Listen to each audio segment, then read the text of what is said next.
भूकंपाने पुन्हा एकदा मराठवाडा हादरवून गेलेला आहे. मध्यरात्रीच्या सुमारास हिंगोली जिल्ह्यामध्ये 2 तासामध्ये 4 भूकंपाचे धक्के जाणवले, तर ज्याची सर्वाधिक तीव्रता 4.6 रिश्टर स्केल इतकी भूमापक केंद्रामध्ये करण्यात आलेली आहे. आणि या भूकंपामुळे हिंगोली जिल्ह्यातल्या अनेक गावांना याचे झटके बसलेले आहेत. हिंगोलीसह परभणी, नांदेड, पलीकडं यवतमाळ असो, या जिल्ह्यातील अनेक गावांना या भूकंपाचे धक्के जाणवले आहेत आणि या भूकंपामुळे अनेक ठिकाणच्या घरांची पडझड झालेली आहे. मी सध्या कंजारा गावातील बालासाहेब कल्याणकर यांच्या घरी आहे आणि यांच्या घरी किचन कट्टाला या ठिकाणी लावण्यात आली जी टाईल्स आहे ही पूर्णपणे टाईल्स उखडून पडलेली आहे. आता या ठिकाणी साफसूफ करण्यात आले, परंतु मध्यरात्रीचे भूकंपाचे 4 धक्के बसले आहेत, त्यामुळे हे संपूर्णपणे टाईल्स या ठिकाणची उखडून पडलेली आहे. आणि या भूकंपामुळे या ठिकाणचे जे नागरिक आहेत, या घरामधले नागरिक पूर्णपणे भयभीत झालेले आहेत. हा जो घराला तुम्ही भेग बघताय हा तडा गेलेला आहे भूकंपामुळे, त्यामुळे जे बांधलेले चांगले सिमेंटचे घरं सुद्धा आहेत त्यांना या भूकंपाचा फटका बसलेला आहे. एकंदरीत हा भूकंप किती भयानक होता ते अनुभव सांगतायत या ठिकाणचे नागरिक. मला सांगा काय झालं नेमकं रात्री?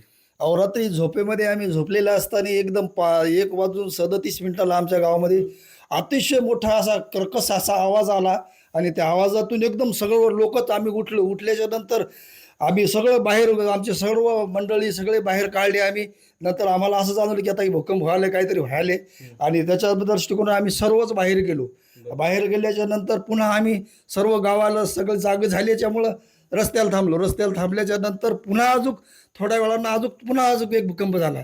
आणि चौथ्या भूकंपामध्ये आमची आई इथं झोपलेली असताना वरून ती स्टाईल्स वगैरे ती पडली. बरं झालं तिच्या डोक्यात नाही पडली. आणि पडली नंतर सगळेच मग जवळपास संपूर्ण गाव आमचं एका ठिकाणी जमून सगळ्याला हे झालं बा भूकंप व्हायलाय, सगळ्याला जागा करून सगळ्या ठिकाणी सगळे लोक जमा झाले आणि सगळ्या याच्यामुळं सगळं भयभूत गावाची एकदम परिस्थिती म्हणजे अकराळ विकराळ अशी परिस्थिती आहे.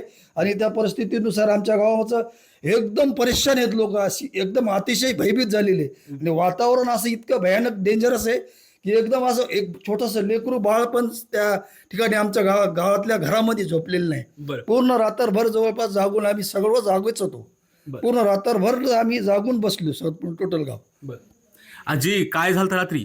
रात्री इथं झोपलो होतो, अंगावर असे खडे एवढाले पडले. आणि मग म्हणलं बापा घरात पळत गेलो. म्हणलं सगळेजण बाहेर चला म्हणून आम्ही बाहेर थांबलो. जाऊन तर भडाभडा पडलं.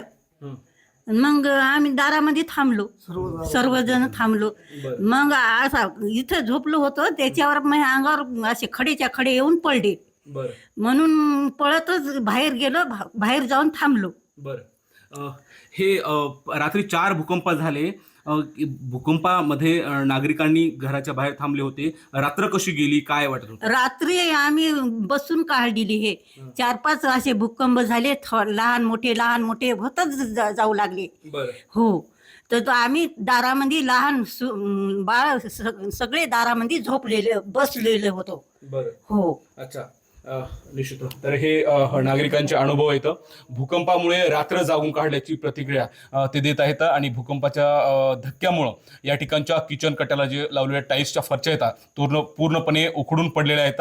रात्रभर नागरिकांनी जागून काढलेलं आहे आणि भयभीत वातावरणामध्ये आम्ही राहत असल्याची प्रतिक्रिया नागरिकांनी या ठिकाणी दिलेली आहे. माधव दिपके, एबीपी माझा, कंजारा, हिंगोली.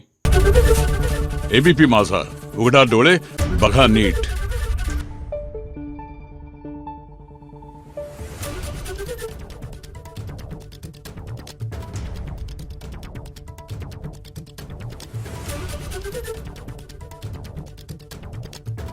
Thank you.